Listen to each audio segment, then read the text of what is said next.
with mixed media artist Jane Dunnewold, who's here all season long to help us build up our creative strength muscles. And so I know that we're talking about archetypes today, but I'm not entirely sure what that is. So can you explain it a little? I'd love to. So imagine that I say, she's really a princess. Okay. Do you get a visual? Yes, I get a visual of a pink dress and a crown and the whole thing. Yeah, and that's the good kind. But archetypes are basically symbolic patterns of behavior that we all recognize in each other.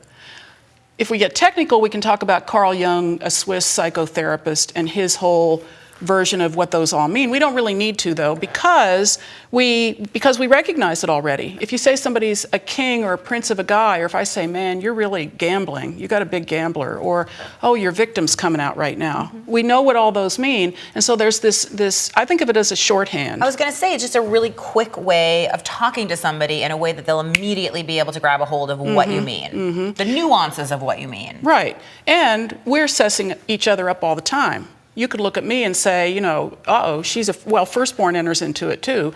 The boss, the judge, all of that.